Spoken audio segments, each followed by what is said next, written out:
Yun oh. Gigil na gigil oh. Akala mo naka-ano eh. Akala mo naka-entry eh. Pasok. I get up, time is barely on our side, and on we'll go.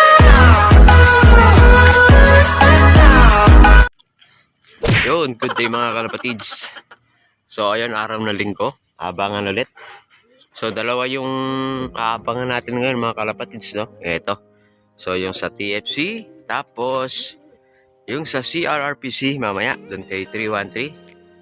So ayun, maagang na-release yung mga ibon natin sa club ng TFC. So 6:50 release.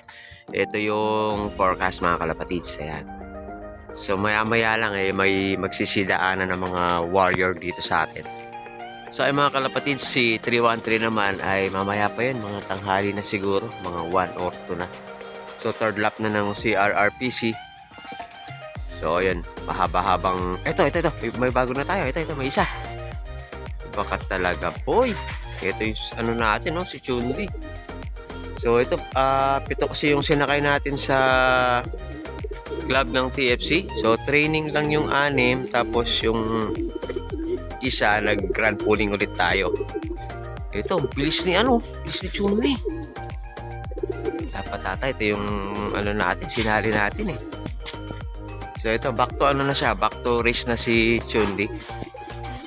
Bilis oh, break to sa mga kasama niya. Mga kalapatids, ito, may isa na tayong umiikot ulit. So pangalawang libon natin. Ano kaya to? Grisel sana. Doon tayo naka-GP. Ito yung ano natin mga kalapatids. Pangalawang ibon natin. Ano kaya to? Hindi, yung pinakabata to. Sukin na natin.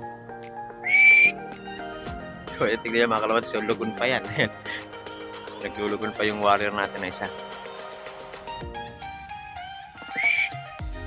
So, yun. Second bird. Ito, may dalawa na tayong pauwi. So, iwan yung mga kasama nila. Ito pala, akala ko yung pinakabata. So, ano pala to? Yung ano niya, kapatid nila Chunli. So, yung second ka-batch nila. Una sina Chunli, tsaka si 313, tapos kapatid nila yan. Pangalawang batch yan. Unang batch sina Chunli, tapos ito. Akala ko yung ano, bata. Ito siya mga kalapatids, oh. Ayun, dati, ano yan eh, nung last nakaraan training, medyo huli siya. Ngayon, bumilis. Ito yung ano natin, si Chunli, mga kalapatids, oh. Ito sana, kung ito yung natayaan natin sa pooling, may parte sana tayo, mga kalapatids. Ang aga yung dumating kanina. Oh, sayang. Naisipan ko lang isa kay kagabi. Ito, biglang bumulusok, nagbibideo tayo rito. Biglang dumating mga kalapatids. Ayun, medyo mahangin. So, sa club ng TFC, medyo kukunti pa lang yung nakakapag-clock pa uwi. So gawa nga nung, ayan, medyo mahangin din. So medyo makulimlim banda ron mga kalapatids, oh. So ayan, siguro akala ko ibon na natin. Mga ibon lang pala rito sa likod. So mga kalapatids, abang-abang pa ako. So update na lang ako mamaya. So ito mga kalapatids, ito na yung naka-GP natin. Papasukin na natin mga kalapatids. Lock natin, pakasakali. Sabi ko na hindi ako bibigoy ng ibon na to eh.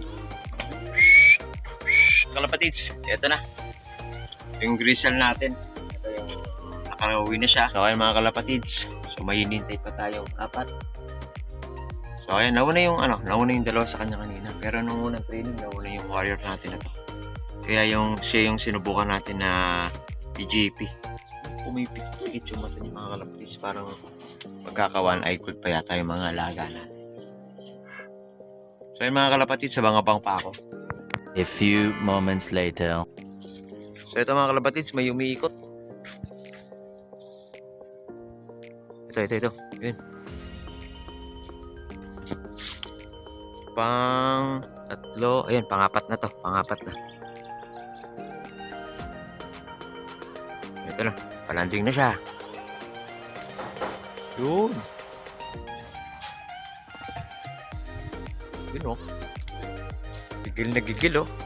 Akala mo naka-entry eh. Pasok. Yun, no? So, ayun mga kalapatids. Ang bilis na. Bilis niyang pumasok. So, ayan. 1, 2, 3, 4. Okay, 4 na yung ibon natin. Yun, panlimang ibon mga kalapatids. Ito na. Okay. Yung kalapatids, yung panglimang ibon natin. So, ayan. Okay na yung dalawa nating grizzle. Ito na, nakauwi na. Ito yung huli nung last. So, ayan, manihintay pa tayong dalawa. Pasok.